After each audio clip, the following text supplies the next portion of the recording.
Hello and welcome back to Knotty Threads. ಇವತ್ತಿನ ವಿಡಿಯೋಲಿ ಇನ್ನೊಂದು ಮೋಟಿವ್ ಡಿಸೈನ್ ಹೇಗೆ ಮಾಡೋದು ಅಂತ ತಿಳ್ಕೊಳ್ಳೋಣ. ಇದು ಸಿಂಗಲ್ ಕಲರಲ್ಲಿ ನಾನು ಆಗಲೇ ಪೋಸ್ಟ್ ಮಾಡಿದ್ದೆ, ಬಟ್ ಡಬಲ್ ಕಲರಲ್ಲಿ ಹೇಗೆ ಮಾಡೋದು ಗೊತ್ತಾಗ್ತಾ ಇಲ್ಲ ಅಂತ ಸುಮಾರು ಜನ ವಾಟ್ಸಪ್ ಮಾಡಿದ್ರಿ. ಸೊ ಹಾಗಾಗಿ ನಾನು ಇದನ್ನು ತಿರ್ಗಾ ಇನ್ನೊಂದು ಡೆಡಿಕೇಟೆಡ್ ವಿಡಿಯೋ ಆಗಿ ಪೋಸ್ಟ್ ಮಾಡ್ತಾ ಇದ್ದೀನಿ. ಆ್ಯಂಡ್ ಇದರಲ್ಲಿ ಇನ್ನೊಂದು ಯುನೀಕ್ ಡಿಫ್ರೆನ್ಸ್ ಅಂದರೆ, ಇನ್ಸ್ಟೆಡ್ ಆಫ್ ಸಿಲ್ಕ್ ಥ್ರೆಡ್ ಗೋಲ್ಡ್ಗೆ ನಾನು ಮಲ್ಟಿ ಸ್ಟ್ಯಾಂಡ್ ಝರಿ ಥ್ರೆಡ್ನ ಯೂಸ್ ಮಾಡ್ಕೊಂಡಿದ್ದೀನಿ. ಸೊ ಫಸ್ಟ್ ಇದಕ್ಕೆ ಬೇಕಾಗಿರುವಂಥದ್ದು ಈ ರೀತಿ small rings, 1 centimetre size rings. ನಿಮಗೆ ಗೋಲ್ಡ್ ಸಿಕ್ಕಿಲ್ಲ ಅಂದರೆ ನೀವು ಕಲರ್ಡ್ ಪ್ಲಾಸ್ಟಿಕ್ ರಿಂಗ್ಸ್ ಕೂಡ ಯೂಸ್ ಮಾಡ್ಬೋದು. ಆ್ಯಂಡ್ ನೀಡಲ್ ಇವತ್ತು ಯೂಸ್ ಮಾಡ್ತಿರೋದು needle number 10 normal 0.75 mm. So first ಇಲ್ಲಿ ಕ್ರೋಶೆ ಹಾಕೋದಕ್ಕೆ ನಾನು 7 ಸ್ಟ್ಯಾಂಡ್ಸ್ನ ಯೂಸ್ ಮಾಡ್ಕೋತಿದ್ದೀನಿ ಆಫ್ ವೈಟ್ ಕಲರಲ್ಲಿ. ಸೊ ಇದು ಬಂದು ನಾರ್ಮಲ್ ರೇಷ್ಮೆ ದಾರ. ಇನ್ನೂ ಅರ್ಧ ಭಾಗ ನಿಮಗೆ ಗೋಲ್ಡಲ್ಲಿ ಕಾಣಿಸ್ತಾ ಇದೆ ಅಲ್ವಾ, ಅದಕ್ಕೆ ಬಂದು ನಾನು ಝರಿ ಥ್ರೆಡ್ನ ಯೂಸ್ ಮಾಡ್ತಾ ಇದ್ದೀನಿ. ಕುಚ್ಚು ಕಟ್ಟೋದಕ್ಕೆ ಜನರಲಿ ನಾವು ಸಿಂಗಲ್ ಸ್ಟ್ಯಾಂಡ್ ಝರಿನ ಯೂಸ್ ಮಾಡ್ಕೋತೀವಿ. ಬಟ್ ಈ ಥರ ಝರಿನ ನಾವು ಫ್ರೆಂಚ್ ನಾಟು, ಆಮೇಲೆ ಈ ಬುಲಿಯನ್ ನಾಟ್ ವರ್ಕ್ ಅಂದರೆ ಆರಿ ವರ್ಕ್ ಮಾಡೋದಕ್ಕೆ ಯೂಸ್ ಮಾಡ್ತೀವಿ. ಸೊ ಅದನ್ನು ಇದಕ್ಕೆ ಯೂಸ್ ಮಾಡ್ತಾ ಇರೋವಂಥದ್ದು. ಇದೇನಂದರೆ ಇದು ಸಿಂಗಲ್ ಸ್ಟ್ಯಾಂಡ್ ಇರಲ್ಲ, ಇದು ಮಲ್ಟಿಪಲ್ ಸ್ಟ್ಯಾಂಡ್ಸ್ ಇರುತ್ತೆ, ಒಂದು 5ರಿಂದ 6 ಎಳೆ ಇರುತ್ತೆ ಆ್ಯಂಡ್ ತಿಕ್ಕಾಗಿರುತ್ತೆ. ಸೊ ಹಾಗಾಗಿ ನಾನು ಇನ್ಸ್ಟೆಡ್ ಆಫ್ ಗೋಲ್ಡ್, ಇವಾಗ ಗೋಲ್ಡ್ ರೇಷ್ಮೆ ದಾರಾನ ನಾವು ಯೂಸ್ ಮಾಡಿದ್ರೆ ಅದು ಝರಿಗೆ ಮ್ಯಾಚ್ ಆಗಲ್ಲ, ಅದೊಂಥರ ಡಲ್ ಆಗಿರುತ್ತಲ್ವಾ. ಸೊ ಇನ್ಸ್ಟೆಡ್ ಈ ಥರ ಝರಿನೇ ಯೂಸ್ ಮಾಡಿದ್ರೆ ಸೀರೆಯಲ್ಲಿರೋ ಝರಿಗೆ ಪರ್ಫೆಕ್ಟಾಗಿ ಮ್ಯಾಚ್ ಆಗುತ್ತೆ. ಆ್ಯಂಡ್ ಇದು ಬಂದು ಡಿಫ್ರೆಂಟ್ ಶೇಡ್ಸಲ್ಲಿ ಅವೈಲೇಬಲ್ ಇದೆ. ನಿಮಗೆ ಯಾವ ಶೇಡ್ ನಿಮ್ಮ ಸೀರೆಗೆ ಮ್ಯಾಚ್ ಆಗುತ್ತೆ ಆ ಶೇಡ್ನ ನೀವು ತೊಗೋಬೋದು. ಇದು ಚಿಕ್ಕ ರೋಲಲ್ಲಿ ಕೂಡ ಸಿಗುತ್ತೆ, ಈ ರೀತಿ ದೊಡ್ಡ ರೋಲಲ್ಲಿ ಕೂಡ ಸಿಗುತ್ತೆ. ಸೊ ಫಸ್ಟು ಒಂದು ಸ್ಮಾಲ್ ರಿಂಗ್ನ ಈ ರೀತಿ ಸಿಲ್ಕ್ ಥ್ರೆಡ್ಗೆ ಪೋಣಿಸ್ಕೊಂಡ್ಬಿಟ್ಟು ಗಂಟು ಹಾಕ್ಕೊಳ್ಳೋಣ. ನೀವು ಹೀಗೆ ಬೇಕಿದ್ರೂ ಸ್ಟಾರ್ಟ್ ಮಾಡ್ಬೋದು, ಅಥವಾ ನಾನು ಲಾಸ್ಟ್ ವಿಡಿಯೋಲ್ಲಿ ಒಂದು ಸ್ಲಿಪ್ ನಾಟ್ ಹಾಕಿ ತೋರಿಸಿದ್ನಲ್ವಾ, ಆ ಥರ ಕೂಡ ಸ್ಟಾರ್ಟ್ ಮಾಡ್ಕೋಬೋದು. Any method is fine. So ನಾನಿಲ್ಲಿ 2 ಗಂಟನ್ನು ಹಾಕ್ಕೊಂಡು ಸ್ಟಾರ್ಟ್ ಮಾಡ್ಕೋತಿದ್ದೀನಿ. ಸೊ ಇವಾಗ ವರ್ಕ್ ಮಾಡುವಾಗ ಎಕ್ಸ್ಟ್ರಾ ಥ್ರೆಡ್ ಏನಿರುತ್ತಲ್ವ ಅದನ್ನು ಕೂಡ ಕನ್ಸೀಲ್ ಮಾಡ್ತಾ ಹೋಗ್ಬಿಡ್ಬೇಕು, ಆವಾಗ ಫಿನಿಶಿಂಗ್ ನೀಟಾಗಿ ಬರುತ್ತೆ. ಸೊ ಇಲ್ಲಿ ಫಸ್ಟ್ ಸ್ಟೆಪ್ ಬಂದು ಆ ಗಂಟು ಒಳಗಡೆ ಈ ರೀತಿ ಸೂಜಿನ ಅವರ ಕ್ರೋಶೆನ ಹಾಕ್ಕೊಂಡು ಒಂದು ಲೂಪ್ನ ಎಳ್ಕೋಬೇಕಾಗತ್ತೆ. ಎಳ್ಕೊಂಡಿದ್ದಾದ್ಮೇಲೆ ಚೈನ್ ಹಾಕ್ಕೊಳ್ಳಿ, 2 ಚೈನ್ಸ್. ಈ ಚೈನ್ ಏನಕ್ಕೆ ಅಂದರೆ ಕಂಬ ಉದ್ದ ಎಳಿಯೋಕ್ಕೆ ಆಗಲಿ ಅಂತ.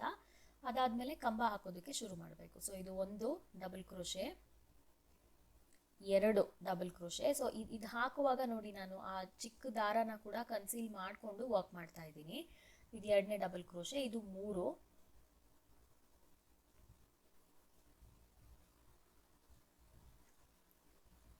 4,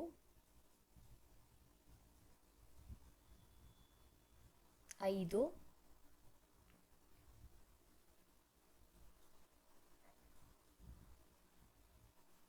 5 ಹಾಕಿದ್ರೆ ನೋಡಿ ಈ ಥರ ಕಾಣುತ್ತೆ. ಇದು 6ನೇ ಸ್ಟಿಚ್ಚು. ಎಲ್ಲ ಡಬಲ್ ಕ್ರೋಶೆನೂ ಒಂದೇ ಲೆಂತಲ್ಲಿ ಬರೋ ಥರ ವರ್ಕ್ ಮಾಡಬೇಕು. ಒಂದು ಉದ್ದ ಒಂದು ಲೆಂತ್ ಚಿಕ್ಕದು ಆಗೋದ್ರೆ ಚೆನ್ನಾಗಿರಲ್ಲ. 6 ಆಗಿದೆ, ಇದು 7.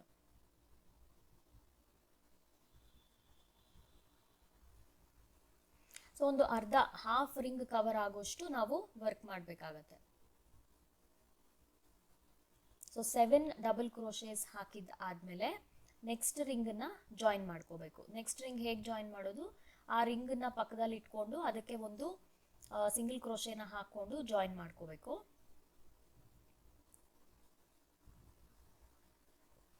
ಈ ರೀತಿ ಜಾಯಿನ್ ಮಾಡಿದ್ದಾದಮೇಲೆ ಮತ್ತೆ same 2 chain, 7 double crochet. So ಸ್ವಲ್ಪ ರಿಂಗು ಚಿಕ್ಕದಾಗಿರೋದ್ರಿಂದ ಕೈಯಲ್ಲಿ ಹಿಡ್ಕೊಳ್ಳೋದಕ್ಕೆ ಗ್ರಿಪ್ ಇರಲ್ಲ. ಸ್ಟಾರ್ಟಿಂಗಲ್ಲಿ ಅದು ಜಾರಿ ಜಾರಿ ಬೀಳೋದು, ಕೈಯಿಂದ ಉದುರೋಗೋದು ಎಲ್ಲ ಆಗತ್ತೆ. ಬಟ್ ಒಂದು 2 ಮೋಟಿಫ್ ನೀವು ಹಾಕಿದ ತಕ್ಷಣ ಕೈ ಒಂಥರ ಸೆಟ್ ಆಗಿಬಿಡುತ್ತೆ.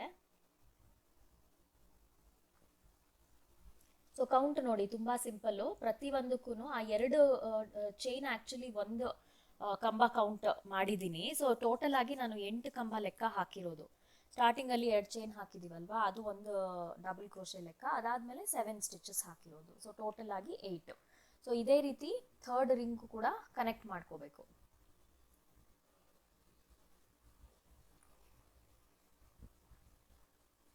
ಇದನ್ನ ಇವಾಗ ಕಟ್ ಮಾಡಿಬಿಡ್ಬೋದು. ಈ ಎಕ್ಸ್ಟ್ರಾ ಥ್ರೆಡ್ ಏನಿದೆ ಅಲ್ವಾ, ಅದು ಬೇಕು ಅಂದರೆ ಈ ಸ್ಟೇಜಲ್ಲಿ ಕಟ್ ಮಾಡ್ಕೊಂಡ್ಬಿಡ್ಬೋದು.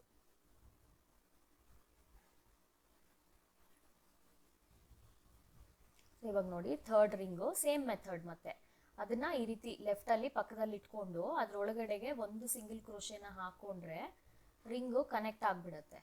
ಸೊ ಡೈರೆಕ್ಟಾಗಿ ಡಬಲ್ ಕ್ರೋಶೆ ಏನಕ್ಕೆ ಹಾಕೋಕ್ಕಾಗಲ್ಲ ಅಂದರೆ ಅದು ಉದ್ದ ಬರಲ್ಲ. ಸೊ ಉದ್ದ ಬರದೇ ಇರೋ ಕಾರಣ ಅದು ಶೇಪ್ ಒಂಥರ ಕಾಣುತ್ತೆ.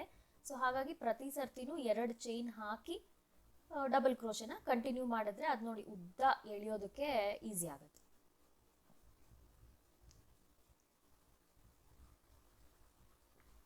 ಈ ಡಿಸೈನ್ಗೂ ಅಷ್ಟೇ, ನೀವು ಬೇಕು ಅಂದರೆ ಇದು ಹ್ಯಾಂಗಿಂಗ್ಸ್ ಥರ ಹ್ಯಾಂಗ್ ಮಾಡ್ಬೋದು, ಇಲ್ಲಾಂದರೆ ಸೀರೆ ಮೇಲೇ ಹೊಲಿಬೋದು. ಸೀರೆಗೆ ನೀವು ಯಾವ ಥರ ಬೇಕಿದ್ರೂ ಹೊಲಿಬೋದು, ಅಂದರೆ ಕೆಳಗಡೆ ಫ್ಲ್ಯಾಟ್ ಆಗಿ ಬೇಕಿದ್ರೂ ಹೊಲಿಬೋದು, ಯಾವ ಥರ ಬೇಕಿದ್ರೂ ನೀವು ಚೇಂಜಸ್ನ ಮಾಡ್ಕೋಬೋದು. ಕುಚ್ಚು ಕೂಡ ಆ್ಯಡ್ ಮಾಡ್ಬೋದು. ಸೊ 7 ಡಬಲ್ ಕ್ರೋಶೇಸ್ ಆದಮೇಲೆ ಇದಕ್ಕೆ ನೆಕ್ಸ್ಟ್ ಈ ಥ್ರೆಡ್ನ ಕಟ್ ಮಾಡಿಕೊಂಡು ನೆಕ್ಸ್ಟ್ ಕಲರ್ನ ಜಾಯಿನ್ ಮಾಡಿಕೊಂಡು ಇನ್ನು ಅರ್ಧ ಭಾಗ ಏನು ಮಿಕ್ಕಿರೋ ಭಾಗ ಇದೆಯಲ್ಲ ಅದಕ್ಕೆ ನಾವು ಗೋಲ್ಡ್ ಕಲರಲ್ಲಿ ಕಂಟಿನ್ಯೂ ಮಾಡಬೇಕು. ಸೊ ಇದನ್ನು ನೀವು ಬೇಕು ಅಂದರೆ 2 ಕಲರ್ ಸಿಲ್ಕ್ ಥ್ರೆಡಲ್ಲೂ ಸೇಮ್ ಮೆಥಡ್ ಫಾಲೋ ಮಾಡ್ಬೋದು, ಡಿಫ್ರೆನ್ಸ್ ಏನೂ ಇಲ್ಲ.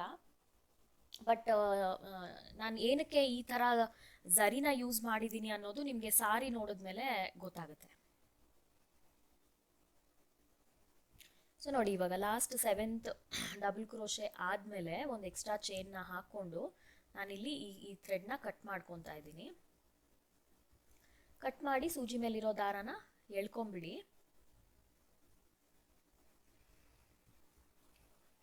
ಇವಾಗ ಇಲ್ಲಿ ಸ್ಟಾರ್ಟಿಂಗಲ್ಲಿರೋ ಥ್ರೆಡ್ಡನ್ನು ಕಟ್ ಮಾಡ್ಕೊಂಡ್ಬಿಟ್ರೆ ಅದು ನಮಗೆ ಅಡ್ಡ ಬರಲ್ಲ.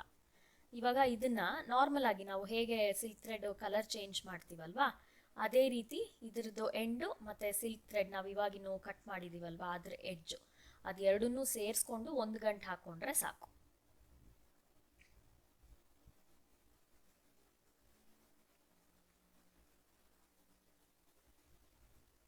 ಇದಕ್ಕೆ ಎಂಬ್ರಾಯ್ಡ್ರಿ ಝರಿ ಅಂತಾನು ಹೇಳ್ತಾರೆ. ಇದು ತುಂಬ ಬ್ರ್ಯಾಂಡ್ಸಲ್ಲಿ ಅವೈಲೇಬಲ್ ಇದೆ ಆ್ಯಂಡ್ ನಿಮಗೆ ಎಲ್ಲೇ ಆಗಲಿ ಮೆಟೀರಿಯಲ್ ಶಾಪಲ್ಲಿ ಸಿಕ್ಬಿಡತ್ತೆ. ನಾನು ಚೆಕ್ ಮಾಡ್ತೀನಿ ಅಮೆಝಾನಲ್ಲಿ ಇನ್ ಕೇಸ್ ಅವೈಲೇಬಲ್ ಇತ್ತು ಅಂದರೆ ನಾನು ಪ್ರಾಡಕ್ಟ್ ಲಿಂಕ್ ಮಾಡಿರ್ತೀನಿ. ಸೊ ಒಂದ್ಸತಿ ಚೆಕ್ ಮಾಡೋದನ್ನ ಮರಿಬೇಡಿ. ಸೊ ನೋಡಿ ಈ ರೀತಿ ಒಂದು ಗಂಟು ಹಾಕಿದ್ರೆ ಸಾಕು, ಫಿಕ್ಸ್ ಆಗೋಗುತ್ತೆ. ಇವಾಗ ಇಲ್ಲಿ ಲಾಸ್ಟ್ ಸ್ಟಿಚ್ ಒಳಗಡೆ ಸೂಜಿನ ತುರಿಸ್ಕೊಂಡು ಒಂದು ಲೂಪ್ನ ಎಳ್ಕೊಂಡು ಒಂದು ಚೈನ್ ಮಾಡ್ಕೊಂಡ್ಬಿಡೋಣ. ಆವಾಗ ಥ್ರೆಡ್ ನೀಟಾಗಿ ಫಿಕ್ಸ್ ಆಗುತ್ತೆ. ಇದಾದಮೇಲೆ ಮತ್ತೆ ಒಂದು ಕಂಬ ಆದಮೇಲೆ ಒಂದು ಪೀಕೋ ಸ್ಟಿಚ್ನ ಹಾಕ್ತಾ ಇದ್ದೀನಿ. ಪೀಕೋ ಸ್ಟಿಚ್ಗೆ 3 ಚೈನು, ಆ ಕಂಬಕ್ಕೇನೆ ಒಂದು ಸಿಂಗಲ್ ಕ್ರೋಶೆ. ನೀವು ಪೀಕೋ ಬೇಡ ಅಂದರೆ ಇದೇ ಡಿಸೈನ್ಗೆ ಬೀಡ್ಸ್ ಕೂಡ ಯೂಸ್ ಮಾಡ್ಕೋಬೋದು. ಬಟ್ ಈ ಡಿಸೈನ್ ಏನೋ ನನಗೆ ಆ ಪೀಕೋ ಸ್ಟಿಚ್ಚಿಂದಾನೇ ಗೆಟಪ್ ಅಂತ ನನಗೆ ಪರ್ಸ್ನಲಿ ಅನಿಸುತ್ತೆ. ಸೊ ಹಾಗಾಗಿ ನಾನು ಪೀಕೋ ಸ್ಟಿಚ್ನೇ ಯೂಸ್ ಮಾಡ್ತಾ ಇದ್ದೀನಿ. ಸೊ ಇದು ಸೆಕೆಂಡ್ ಕಂಬ ಮತ್ತು 3 ಚೈನ್ ಮತ್ತು ಆ ಕಂಬಕ್ಕೇನೆ ಒಂದು ಸಿಂಗಲ್ ಕ್ರೋಶೆ. ಸೊ ನೀವು ಯೂಸ್ ಮಾಡ್ತಾ ಇರೋ ರಿಂಗು ಸ್ವಲ್ಪ ದೊಡ್ಡದು ಆರ್ ಚಿಕ್ಕದಾಗಿದ್ದರೆ ಸ್ಟಿಚ್ ಕೌಂಟ್ ಒಂದು ಸ್ವಲ್ಪ ವೇರಿ ಆಗ್ಬೋದು. ಬಟ್ ಬೇಸಿಕಲಿ ಈ ಡಿಸೈನ್ ಹಾಕೋದು ಇದೇ ರೀತಿ. ಸೊ ನಿಮಗೆ ಒಂದು ಡಿಸೈನ್ ಹೇಗೆ ಹಾಕೋದು ಅಂತ ಐಡಿಯಾ ಬಂತು ಅಂದರೆ ರಿಂಗ್ ಸೈಜ್ ಪ್ರಕಾರ ಸ್ವಲ್ಪ stitch count plus or minus ನೀವು ಆರಾಮಾಗಿ ಚೇಂಜಸ್ ಮಾಡ್ಕೋಬೋದು. ಸೊ ಇದು 3ನೇ ಸ್ಟಿಚ್ಚು, 3 ಕಂಬ 3 ಪಿಕೋ ಹಾಕಿದ್ದೀನಿ ನೋಡಿ. ಇದೇ ರೀತಿ ರಿಮೈನಿಂಗ್ ಕೂಡ ಕಂಟಿನ್ಯೂ ಮಾಡ್ಕೋಬೇಕು. ಸೊ ಇದು ಝರಿ ಒಂದು ಸ್ವಲ್ಪ ರಫ್ ಆಗಿರುತ್ತೆ, ಬಿಗಿನರ್ಸ್ಗೆ ಒಂದು ಸ್ವಲ್ಪ ಕಷ್ಟ ಅನ್ನಿಸ್ಬೋದು, ಯಾಕಂದರೆ ಅದು ನೀಟಾಗಿ ಪಾಸ್ ಆಗಲ್ಲ. ಇವಾಗ ಸಿಲ್ಕ್ ಥ್ರೆಡ್ ಅಂದರೆ ಒಂಥರ ಸಾಫ್ಟ್ ಆಗಿರುತ್ತೆ ಅಲ್ವಾ, ಇದು ಅಷ್ಟು ಸಾಫ್ಟ್ ಇರಲ್ಲ, ಒಂಥರ ರಫ್ ಆಗಿರುತ್ತೆ ಆ್ಯಂಡ್ ಒಂದೊಂದು ಎಳೆ ಬಿಟ್ಕೊಳ್ಳೋ ಚಾನ್ಸಸ್ ಕೂಡ ಇರುತ್ತೆ. ಸೊ ನೀಟಾಗಿ ಫಸ್ಟ್ದು ಹಾಕುವಾಗ ಒಂದು ಸ್ವಲ್ಪ ನಿಧಾನಕ್ಕೆ ಟೈಮ್ ತೊಗೊಂಡು ಹಾಕ್ಕೊಳ್ಳಿ, ಆವಾಗ ನಿಮಗೆ ಒಂದು ಐಡಿಯಾ ಬರುತ್ತೆ. ಸೊ ಇದು 5th ಸ್ಟಿಚ್ಚು, 5th ಪೀಕೋ ಹಾಕ್ತಾ ಇದ್ದೀನಿ. ಇದು 6th ಕಂಬ ನೋಡಿ, ಈ ರೀತಿ ಆಗುತ್ತೆ, ಸ್ಪ್ಲಿಟ್ ಆಗಿಬಿಡತ್ತೆ ಥ್ರೆಡ್ಡು.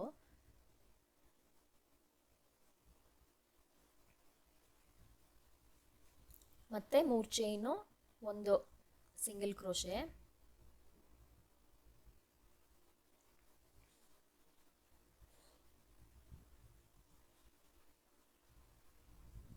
1 2 3 4 5 6 ಕಂಬ 6 ಪಿಕೋ ಹಾಕಿದ್ದೀನಿ. ಇನ್ನೂ ಒಂದು ಹಾಕ್ಬಿಡೋಣ ಅನ್ಸುತ್ತೆ. ನೀವು ನೋಡ್ಕೊಳ್ಳಿ, ಇಷ್ಟು ಹಾಕಿದಾಗ ನಿಮ್ಮದು ರಿಂಗ್ ಕವರ್ ಆಯಿತು ಅಂತ ಅಂದರೆ ನೀವು ಇಲ್ಲಿಗೆ ಸ್ಟಾಪ್ ಮಾಡ್ಬೋದು. ಏನಂದರೆ ಆ ಗೋಲ್ಡ್ ಕಲರ್ ರಿಂಗ್ ಕಾಣಿಸ್ಬಾರ್ದು, ಗೋಲ್ಡ್ ರಿಂಗ್ ಕಂಪ್ಲೀಟಾಗಿ ಕವರ್ ಆಗಬೇಕು. ಅಲ್ಲಿವರೆಗೂ ಸ್ಟಿಚಸ್ನ ಕಂಟಿನ್ಯೂ ಮಾಡಬೇಕಾಗತ್ತೆ. ಸೊ ಒಂದು ಫಸ್ಟ್ ರಿಂಗ್ ನಾವು ಹಾಕಿದ್ವಿ ಅಂದರೆ ನಮಗೊಂದು ಕೌಂಟ್ ಗೊತ್ತಾಗುತ್ತೆ. ಅದೇ ಪ್ರಕಾರ ಅದೇ ಕೌಂಟನ್ನು ಮೇಂಟೈನ್ ಮಾಡಿಕೊಂಡು ಹೋಗ್ಬೋದು. ಸೊ 8 ಅಂದರೆ ಈ 2 ಚೈನ್ಸ್ ಇನ್ಕ್ಲೂಡ್ ಮಾಡಿದ್ರೆ ಆಫ್ ವೈಟ್ ಕಲರಲ್ಲಿ 8 ಸ್ಟಿಚ್ ಹಾಕಿದ್ದೀವಲ್ವಾ. ಸೊ ಇದಕ್ಕೂ ಕೂಡ ನಾನು 8 ಹಾಕ್ತಾ ಇದ್ದೀನಿ. ನೋಡಿ, ಇದು 8ನೇ ಸ್ಟಿಚ್ಚು, 8ನೇ ಪಿಕೋ. ಇವಾಗ ನೀಟಾಗಿ ನೋಡಿ ಫುಲ್ಲು ಕವರ್ ಆಗಿದೆ.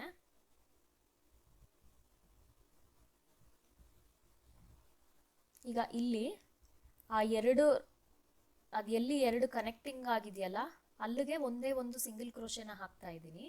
ಅದಾದಮೇಲೆ ಮತ್ತೆ ಡೈರೆಕ್ಟಾಗಿ ಡಬಲ್ ಕ್ರೋಶೆನ ಕಂಟಿನ್ಯೂ ಮಾಡಬೇಕು ಸೆಕೆಂಡ್ ರಿಂಗ್ ಒಳಗಡೆ. ಸೊ ಇವಾಗ ಸೇಮ್ ಪ್ರಾಸೆಸ್ ಕಂಟಿನ್ಯೂ ಮಾಡಬೇಕು. ಪ್ರತಿಯೊಂದು ರಿಂಗಲ್ಲೂ 8 ಕಂಬ 8 ಪಿಕೋ ಅಷ್ಟೇ, ಅದೇ ಕೌಂಟು. ಸ್ವಲ್ಪ ನಾನು ಇವಾಗಿಂದ ವಿಡಿಯೋನ ಸ್ಪೀಡ್ ಮಾಡ್ತೀನಿ, ಇಲ್ಲಾಂದರೆ ವಿಡಿಯೋ ತುಂಬ ಲೆಂದಿ ಆಗಿಬಿಡುತ್ತೆ. ತೋರಿಸ್ತೀನಿ ಫುಲ್ಲು ರಿಂಗ್ ಹಾಕೋದನ್ನ, ಬಟ್ ಸ್ವಲ್ಪ ವಿಡಿಯೋ ಸ್ಪೀಡ್ ಮಾಡೋಣ, ಇಲ್ಲಾಂದರೆ ತುಂಬ ಬೋರಿಂಗ್ ಆಗಿರುತ್ತೆ, ಯಾಕಂದರೆ ಸೇಮ್ ರಿಪೀಟ್ ಸ್ಟೆಪ್ ಅಲ್ವಾ. ಸೊ ಹಾಗಾಗಿ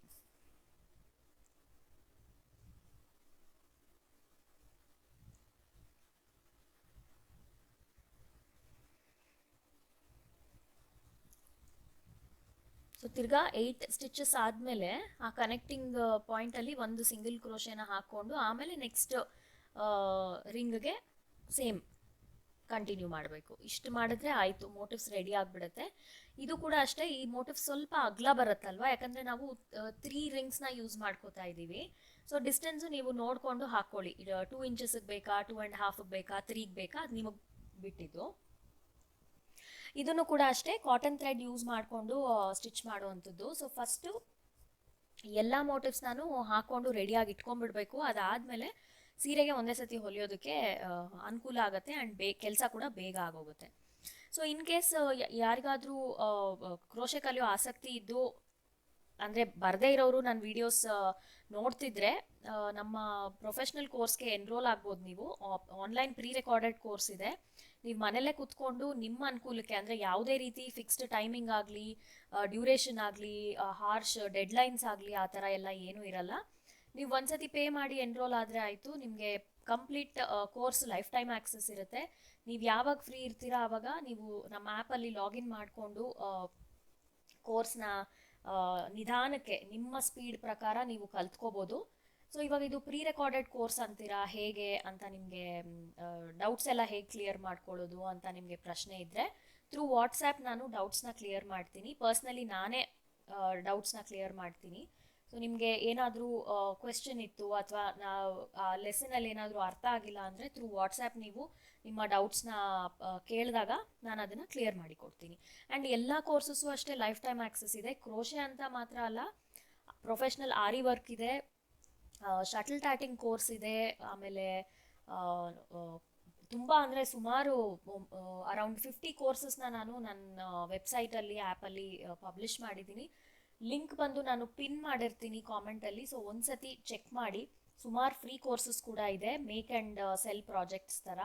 ಖಂಡಿತ ನೀವು ವೆಬ್ಸೈಟ್ನ ಒಂದ್ಸತಿ ವಿಸಿಟ್ ಮಾಡಿ, ನಿಮಗೆ ಹೆಲ್ಪ್ ಆಗುತ್ತೆ ಅಂತ ನಾನು ಪ್ರಾಮಿಸ್ ಮಾಡ್ತೀನಿ. ಸೊ ನೋಡಿ, ಇಲ್ಲಿ ಆಲ್ಮೋಸ್ಟ್ 3rd ರಿಂಗ್ ಆಗಿದೆ. 3rd ಆದಮೇಲೆ ಲಾಸ್ಟ್ ಸ್ಟಿಚ್ ಒಳಗಡೆಗೆ ನಾನು ಈ ರೀತಿ ಒಂದು ಸಿಂಗಲ್ ಕ್ರೋಶೆನ ಹಾಕಿ ಒಂದು ಎಕ್ಸ್ಟ್ರಾ ಚೈನ್ ಹಾಕಿ ಥ್ರೆಡ್ನ ಕಟ್ ಮಾಡ್ಕೋತಾ ಇದ್ದೀನಿ. ಸೊ ಇಷ್ಟು ಮಾಡಿದ್ರೆ ಆಯಿತು ನೋಡಿ, ನಮ್ಮ ಮೋಟಿವ್ ರೆಡಿ ಆಗಿಬಿಡುತ್ತೆ.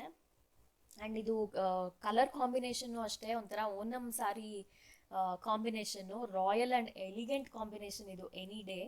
ಸೊ ಝರಿನ ಈ ರೀತಿ ಲಾಸ್ಟಲ್ಲಿ ಗಂಟು ಹಾಕೋತಿದ್ದೀನಿ. ಒಂದು 2 ಗಂಟು ಹಾಕಿ ಎಕ್ಸ್ಟ್ರಾನ ಕಟ್ ಮಾಡಿಕೊಂಡು ಅದನ್ನು ಗ್ಲೂ ಮಾಡಿಕೊಂಡ್ರೆ ಆಗೋಯ್ತು. ಸಮ್ಟೈಮ್ಸ್ ಥ್ರೆಡ್ ಕಾಂಬಿನೇಷನ್ನೇ ಸಾಕು ಅಲ್ವಾ, ಒಂಥರ ವಾವ್ ಅನ್ಸೋದಕ್ಕೆ. ಇದು ನಂದು ಪರ್ಸ್ನಲ್ ಫೇವ್ರೆಟ್ ಕಾಂಬಿನೇಷನ್ ಅಂತ ಹೇಳ್ಬೋದು. ನನಗಂತೂ ತುಂಬ ಇಷ್ಟ ಆಯಿತು ಈ ಸೀರೆ ವರ್ಕ್ ಮಾಡಿದ್ದು. ಅದರದ್ದು ಫಿನಿಶ್ಡ್ ಲುಕ್ ಕೂಡ ಅಷ್ಟೇ ಸಖತ್ ಎಲಿಗೆಂಟಾಗಿ ಕಾಣಿಸ್ತಾ ಇತ್ತು.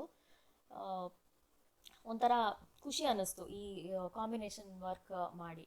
ಸೊ ನೋಡಿ ಈ ರೀತಿ ಎರಡು ಕಡೆನೂ ಗ್ಲೂ ಹಾಕ್ಕೊಂಡು ಅಂಟಿಸ್ಕೊಂಡ್ಬಿಟ್ರೆ ನೀಟಾಗಿ ಫಿನಿಶ್ ಆಗೋಗುತ್ತೆ. ಇವಾಗ ಸೀರೆಗೆ ಇದನ್ನ ಯಾವ ರೀತಿ ಹೊಲಿಯೋದು ಅಂತ ನೋಡೋಣ. ಈಗ ಇದು ರಾಂಗ್ ಸೈಡು, ನಾವು ಅಂಟಿಸಿರ್ತೀವಲ್ವಾ ಅದು ಬಂದು ರಾಂಗ್ ಸೈಡ್. ಆ್ಯಂಡ್ ಇದಕ್ಕೆ ನಾನು ಈ ರೀತಿ ಇನ್ನೊಂದು small ring beads and 4 mm sized ಪರ್ಲ್ಸ್ನ ಯೂಸ್ ಮಾಡ್ತಾ ಇದ್ದೀನಿ, ನಾರ್ಮಲ್ ಕಾಟನ್ ದಾರ. ಸೊ ಸೀರೆ ಬಂದು ಆಫ್ ವೈಟ್ ಕಲರಲ್ಲಿದೆ and off white and gold ಎರಡೇ ಕಲರೇ, ಇನ್ನು ಥರ್ಡ್ ಕಲರ್ ಏನೂ ಇಲ್ಲ. ಆ್ಯಂಡ್ ಕಂಪ್ಲೀಟ್ ಒಂಥರ ಇದು ಟಿಶ್ಯೂ ಸಾರಿ.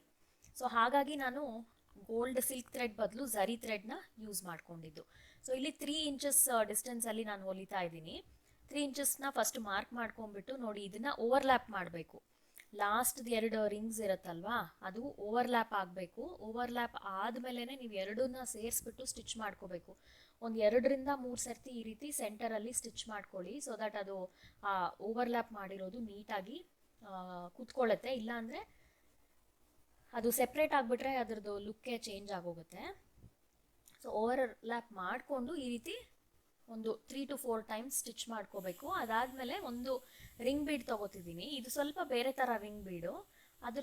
ಅದು ಆದಮೇಲೆ ಒಂದು ಪರ್ಲ್ನ ಹಾಕೋತಾ ಇದ್ದೀನಿ, ಅದು ಸೆಂಟ್ರಲ್ಲಿ ಸ್ಟಿಚ್ ಎಲ್ಲ ಮಾಡಿರ್ತೀವಲ್ವ ಅದನ್ನು ಕವರ್ ಮಾಡೋದಕ್ಕೆ. ಸೊ ಪರ್ಲ್ನ ಪೋಣಿಸ್ಕೊಂಡು ಪರ್ಲ್ ಬಿಟ್ಟು ಜಸ್ಟ್ ರಿಂಗ್ ಬೀಡ್ ಒಳಗಡೆನೆ ಪಾಸ್ ಮಾಡ್ಕೊಂಡ್ಬಿಟ್ರೆ ಇದು ಸೀರೆಗೆ ಫಿಕ್ಸ್ ಆಗುತ್ತೆ ಆ್ಯಂಡ್ ನಾವು ಹಾಕಿರೋ ಸ್ಟಿಚಸ್ ಕೂಡ ಅಷ್ಟೊಂದು ಎವಿಡೆಂಟ್ ಆಗಿ ಕಾಣಿಸಲ್ಲ. ಸೊ ಈ 2 ಬೀಡ್ ನಾನು ಯೂಸ್ ಮಾಡಿರೋದು just to hide or to give that finishing ಅಷ್ಟೇ. ಸೊ ನೋಡಿ 3 inches ಗ್ಯಾಪಲ್ಲಿ ಹೊಲಿದಾಗ ಈ ರೀತಿ ಕಾಣಿಸುತ್ತೆ.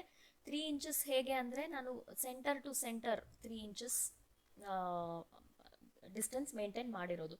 ಸೊ ನೋಡಿ ಸೀರೆ just gold and off white ಇರೋದ್ರಿಂದ ನಾನು ಈ ರೀತಿ ಥ್ರೆಡ್ ಯೂಸ್ ಮಾಡಬೇಕು ಅಂತ ಅಂದ್ಕೊಂಡು ಮಾಡಿದ್ದೀನಿ. ತುಂಬ ಅಂದರೆ ಫಸ್ಟ್ ಟೈಮ್ ನಾನು ಈ ಥ್ರೆಡ್ನ ಯೂಸ್ ಮಾಡಿಕೊಂಡು ಕುಚ್ಚು ಹಾಕಿರೋದು. ಜನರಲಿ ಆರಿ ವರ್ಕ್ಗೆ ಬಳಸುವಂತಹ ದಾರ ಇದು, ಬಟ್ ನನಗೆ ಈ ಐಡಿಯಾ ತುಂಬ ಅಂದರೆ ತುಂಬಾ ಇಷ್ಟ ಆಯಿತು. ನಾನು ಗೋಯಿಂಗ್ ಫಾರ್ವರ್ಡ್ ಆಲ್ಸೋ ಯಾವುದು ಸೀರೆಗೆ ಇದು ಯೂಸ್ ಮಾಡಿದ್ರೆ ಸೂಟ್ ಆಗುತ್ತೆ ಅದಕ್ಕೆ ಡೆಫಿನೆಟ್ಲಿ ನಾನು ಯೂಸ್ ಮಾಡ್ತೀನಿ. ಸೊ ಈ ವಿಡಿಯೋ ಹೇಗೆ ಅನ್ನಿಸ್ತು ಅಂತ ನನಗೆ ಕಾಮೆಂಟ್ ಮಾಡಿ ತಿಳಿಸಿ. ವಿಡಿಯೋ ಇಷ್ಟ ಆದರೆ ಲೈಕ್ ಮಾಡಿ. ಈ ವಿಡಿಯೋ ಅಲ್ಲಿಷ್ಟೇ, ನಾನು ಮತ್ತೆ ಬೇಗ ಸಿಗ್ತೀನಿ. ಅಂಟಿಲ್ ದೆನ್ ಟೇಕ್ ಕೇರ್, ಬಾಯ್.